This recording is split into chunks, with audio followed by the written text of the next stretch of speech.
One thing I did once a week when I started my channel was release a movie review on my website as a blog. Whether it be an older movie revisited or something that I had just seen in theaters, we were updating the blog pretty consistently with new content. Now that I'm coming back to my channel, I want to change the format a little bit and bring these commentaries to YouTube rather than using the blog.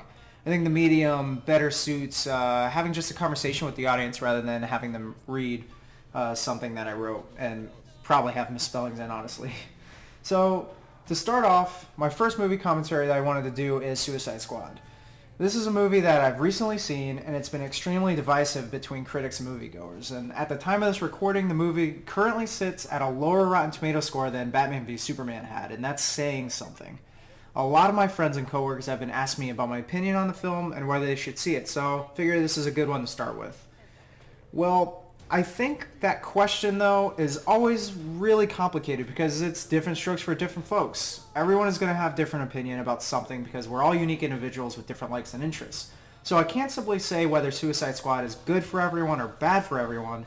Instead, I just want to break it down with a few points that worked in the movie and some that maybe didn't hit the mark for me. So let's just go ahead and start off with some of the positives. Harley Quinn was awesome. I figured Margot Robbie could pull it off just based on some of the teases that we got in trailers, but I was worried about the direction, and I think overall they nailed it. Yeah, she has corny jokes and consistently corny lines throughout the movie, but have you ever seen Batman the Animated Series? That's exactly the point. She's an ex-psychologist who the Joker bent to his mad will and is completely insecure because of it.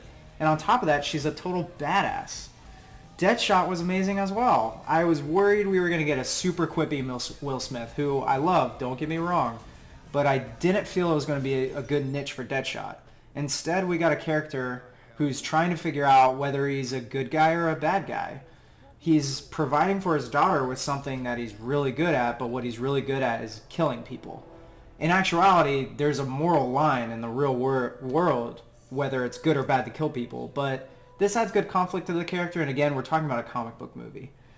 Diablo was awesome. I don't want to talk too much about Diablo because it does get into the spoiler territory if you haven't seen the movie yet, but just so you're aware, he comes out blasting, and it's just incredible. You're going to love it. The rest of the characters on the squad were fairly backdrop characters and not really worth mentioning much. I'll kind of talk about it in my meh section. I can't speak a whole lot on the Joker, just because he wasn't in the movie enough. I know Jared Leto filmed a ton of scenes. He filmed, I think, for 6 months on set playing the Joker, and they barely used any of his scenes.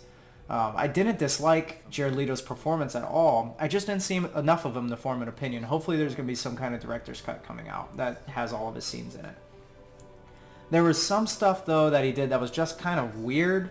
Like, at times he would bark or just, like, make weird noises at people, or when he was laughing, his voice would just get kind of strange, and not in a jokery way, just kind of in an uncomfortable, weird way. And maybe that's what he's going for, but I don't think there was enough for me to form an opinion, but I think there was just enough that future directors like Ben Affleck can take the things that people didn't really agree with and kind of direct Leto into keeping the good stuff and maybe toning down some of the stuff that didn't appeal to audience.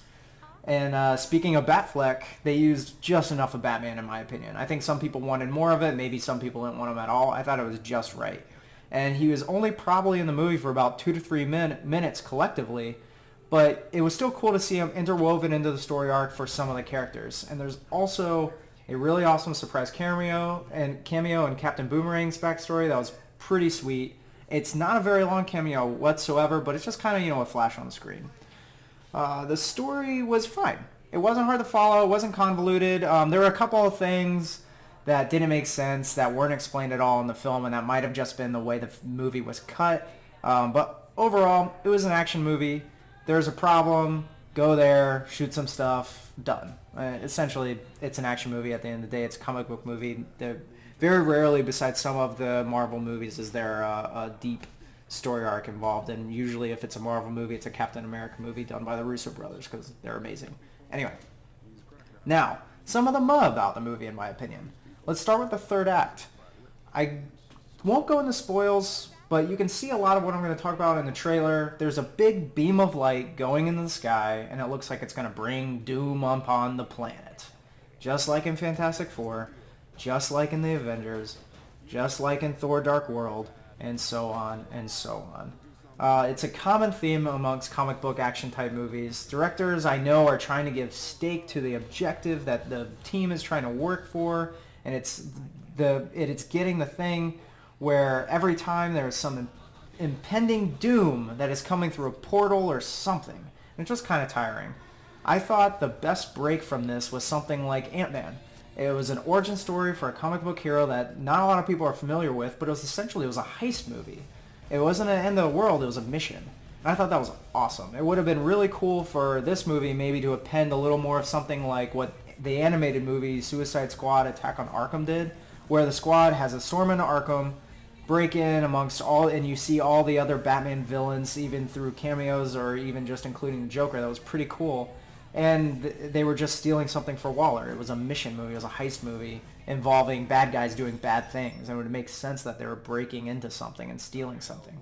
So, I mean, nothing you can do really about that part of the movie anymore, but I thought it'd be something cool. Maybe we'll see something like that for Suicide Squad 2.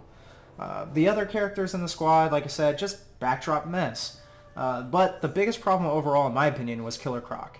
He's always been a generic kind of, not talkative type of villain inside of Batman, always a brute strength type of guy, but they didn't do that at all with him in this movie, I thought. He talked a big game, but they didn't show anything. Like I said, maybe this is a cuts thing, but they didn't have really any of the comic potential of brutality and strength shown in the film. And as well, the actor that played him, he wasn't really that big of a guy. Like when he took off his big jacket or something, it was kind of looked short, wimpy dude with a messed up face next to everybody.